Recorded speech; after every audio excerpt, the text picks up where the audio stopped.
होना चाहिए और होना चाहिए। और स्पेशली वो जो इंसिडेंट बीच में डाला बैक स्टोरी का, that added a lot more weight of course to the script and to the character as well. बिल्कुल, क्योंकि अक्सर लोग मुझसे पूछते थे कि जी क्यों भाई आप क्यों नहीं अपने दोस्त को के खिलाफ जा रहे या उसको क्यों नहीं कर रहे भैया? हाँ भाई, क्या मसला है कि आप इतने पॉजिटिव हैं, आपकी बीवी जो है मनीषा वो सपोर्ट करने पहुंच गई है शहर को, आप क्यों नहीं कर रहे? हाँ बिल्कुल, मुझसे कुछ खवातीन ने पूछा कि भाई क्यों नहीं, भाई ये क्या हो रहा है, तुम क्यों नहीं उसके खिलाफ जा रहे तुम? मैंने कहा भाई देखो, तुम्हारा कोई बहुत दोस्त बेस्ट फ्रेंड है, नाम लो बेस्ट फ्रेंड का, उसने कहा ये मेरे बेस्ट फ्रेंड। मैंने कहा तुम्हारे बेस्ट फ्रेंड को नहीं, अगर कोई खुदा ना खास्ता कोई चीज़ कर लेता है तो क्या तुम उसको जेल में भिजवा दोगे? Of course not. You will try to save your best friend, या फिर उसको तो बंद कमरे में उसको तो गाली दो गई अगर आप मॉरली करेक्ट हो, लेकिन कोशिश करोगे कि आप उसको बचा लो। और जैसे वो अक्सर सवाल मॉरल होता है ना कि यार कि अगर आपकी फैमिली मेंबर में से किसी ने, भाई ने किसी ने कुछ कर दिया है तो आप क्या करोगे? और ये बिजनेस पार्टनर है, दोस्त है, भाइयों की तरह जिसने जिंदगी बचाई हुई है, जिंदगी बचाई भी हुई है, आपने जिंदगी गुजारी भी है, बचपन से साथ है, इन्होंने क्या इनके मोमेंट्स होंगे, क्या इन्होंने जर्नी साथ में गुजारी है, इन्होंने जिंदगी में बहुत अच्छे मौके भी देखे होंगे, बिजनेस डेवलप किया, इनका इमोशनल कनेक्शन, हर जारी बात है हर चीज़ की बैक स्टोरी आप डेवलप नहीं कर सकते, लेकिन ये तो एस्टैब्लिश्ड है कि ये दोनों एक बहुत अच्छे दोस्त हैं। लेकिन फिर इनेबलर्स भी तो यही होते हैं ना ऐसे के। बिल्कुल बिल्कुल ऐसी बात है, लेकिन वही बात है ना कि यहाँ पे आके मॉरली ही नोज कि what's right and wrong. But जो हम बात कर रहे हैं कि more or less he's a positive character, but he's an enabler. But he's right now he's stuck in this position कि जहाँ पे उसको दोस्त को बचाना है या अपनी या मॉरली देखना है। मॉरली तो स्ट्रगल पे है ही, वो जहाँ भी उसको मौका मिलता है वो कामरान को लताड़ता है पकड़ के, 2-3 लगानी होती है वो लगाता बैठ के, चाहे वो ऑफिस में हो चाहे घर पे हो। अच्छा, पिछले रिव्यू के बाद ना मेरी एक ऑब्जर्वेशन थी, मुझे नहीं पता आगे आप लोग एड्रेस करेंगे, so totally up to you if you want to address it or not. मैंने कहा यार टेक्निकली रोहित अगर इस वक्त चाहे तो वो किरण के पास जाए और किरण में कन्फाइड करके सब कुछ किरण को सच से बता दे, क्योंकि ऐसा लगता है कि Kiran is the kind of person जो कि अगेन इज मॉरली अपराइट। वो ऐसा नहीं है कि वो कामरान के प्यार में अंधी होके और वो बिल्कुल ऐसा लग रहा है। तो what is stopping Rohit from confiding in किरण?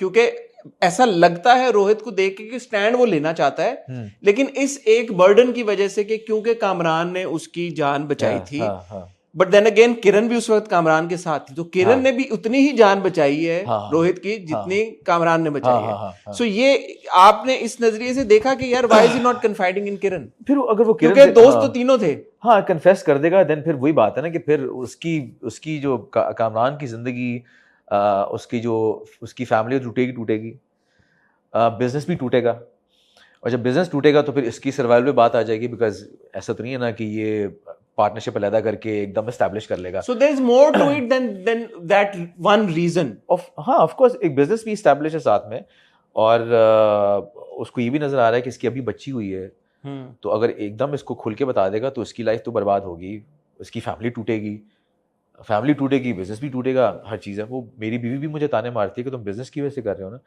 सो एक कहीं ना कहीं दिमाग में शायद होगा भी कि यार अच्छा बिजनेस भी खराब हो जाएगा, इसकी फैमिली को भी मैं बर्बाद कर दूंगा, तो he is trying to stay away from this as much as possible. वो अवॉइड कर रहा है, कोर्ट हियरिंग में नहीं जा रहा, उसकी बीवी उसको पुश कर रही है, उसको दिमाग में डालने की कोशिश कर रही है, वो उसको भी कन्विंस करने की कोशिश कर रहा है कि मतलब मैं क्या करूं यहाँ पे। अच्छा, ये तो रोहित का पर्सपेक्टिव है। As a viewer, when Junaid is watching this, do you have an opinion on, you know, just as a viewer कि यार कि this is the right thing to do for Rohit? देखो राइट और रॉन्ग तो यही है कि he should straight away go to court, और जो उसने पहली दफा कहा था कि मैं तो उसी वक्त तुझे पुलिस स्टेशन लेके चला जाऊंगा, करना तो यही चाहिए कि भाई चल अभी चल जाके कन्फेस कर, राइट तो ये है। बट यूजुअली लाइफ में एम्बिग्विटी होती है ना, वही जो हम बात कर रहे हैं कि when somebody so close to you और affiliation association इतनी strong, यूजुअली लाइफ में अपना ब्लैक एंड व्हाइट नहीं होता। आप लाइफ में जिंदगी में आप कोशिश कर रहे होते हो, specially the ones who are close to you, you try to save them as much as you can, even if they've done something really big. Though you know कि वो गलत है, लेकिन आप कोशिश फिर भी करते हैं सेव करने की उनको, तो कि नहीं करना चाहिए। बट वही बात है, ह्यूमन इमोशन ऐसा है कि अगर आपका जो बहुत करीबी कनेक्शन होता है, आप चाहते हैं कि उसको किसी ना किसी तरह सेव करें। अली का ये जो किरदार एंटर हुआ है, अली रहमान प्लेइंग अली, ये वाकई में मिस्ट्री है या हम लोग ज्यादा सोच रहे हैं इसको लेके? ये तो आप देखें ना। अच्छा ये नहीं आप अभी डिस्कस करें, ये वाकई में है एक, और कभी-कभी होता है ना, the audience is reading too much into the situation and into the character. In this case it's actually this single character in this drama is thought through. Wajahat and Shazeb ने इस स्क्रिप्ट को फाइनलाइज करने के लिए इतनी बैक एंड फोर्थ, इतनी meetings इनकी back and forth होती रही थी। स्क्रिप्ट की अरेंजमेंट भी फ़र्क थी। अच्छा। कहाँ पे सीन कहाँ पे लगने होते थे, रेप कहाँ पे दिखाना था, कितना था, ये सब डिफरेंट था। दे इन्होंने बैठ के रीडिजाइन किया, बहुत चीज़ें जो है ना वो बैठ के आपस में थिंक थ्रू की हैं कि अच्छा इसको ऐसा होना चाहिए। सो कोई कैरेक्टर ऐसा नहीं है जो कि आपको हो कि यूजलेस होगा। एवरी कैरेक्टर यूजलेस तो नहीं लग रहा, बट उसकी मोटिवेशन पे होता है यार कि ये इसकी मोटिवेशन है क्या। जैसे इस पिछले हफ्ते एपिसोड में he stopped you from going to the court and generally no sir time लगेगा, काफी डिटेल में डिस्कस करना है। हाँ you were gonna go to court ना, and he said नहीं we have a presentation, हमें इतना काम है, ये कैसे होगा। नहीं, मुझे कोर्ट तो नहीं जाना था, मैं कोर्ट तो नहीं। Your character was going to the court। अच्छा, जब कामरान की कॉल आती है, हाँ, Kamran calls you and says कि तू अभी भी नहीं आया कोर्ट में, हाँ, ठीक है। and he says कि अच्छा मैं जा, तो हमने ये assume किया he was gonna go to the court, और अली रोक देता है। So मेरे दिमाग में जो सवाल आया वो ये पैदा हुआ कि यार इस वक्त अगर रोहित कोर्ट चला जाता तो क्या होता। वो कामरान के कहने पे जा रहा था तो कामरान को सपोर्ट करने जाता, तो अगर अली ने रोक दिया रोहित को जाने से तो that means Ali is with सहर। But then you know there are scenes where he's saying something else and you're completely baffled and you're like अच्छा यार ये what actually is happening. So there's an element of little bit of mystery and seems like he's with Sair because he's an ex-husband.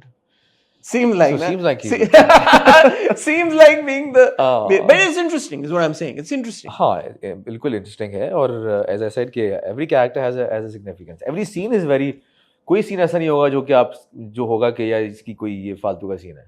No, ऐसा कोई scene ही नहीं होगा। जब आप लोग बना रहे थे तो क्या आपको लगा कि ऑडियंस उसको इस ड्रामे को, केस नंबर 9 को या इस कहानी को, इन किरदारों को वैसे परसीव कर पाएगी जैसे ये लिखे गए हैं जो इनका मकसद है? कोई रिजर्वेशन इस हवाले से थी?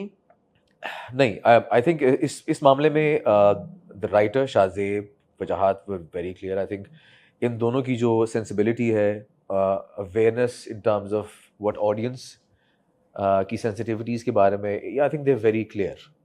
सो इनकी जो रिसर्च है इस मामले में बहुत अच्छी है। इनको आइडिया था कि ये कैरेक्टर इस तरह परसीव किया जाएगा, इसको इस तरह दिखाना है, इसकी इंटेंसिटी इतनी होगी, ये इससे ज़्यादा ऊपर नहीं जा सकता। They are both well aware. So अब किसी पर्टिकुलर कैरेक्टर की बात कर रहे हैं तो नहीं, मैं ओवरऑल जो सेंट्रल कॉन्फ्लिक्ट है उसको लेके, कोर्ट रूम ड्रामा है, हाँ, ये एक रिजर्वेशन जरूर थी कि हाँ ये ड्राई तो नहीं हो जाएगा फॉर द ऑडियंस, बिकॉज ज़्यादा कोर्ट में ही चल रहा है ये। इसमें इतनी आई थिंक वहाँ पे नूर भाई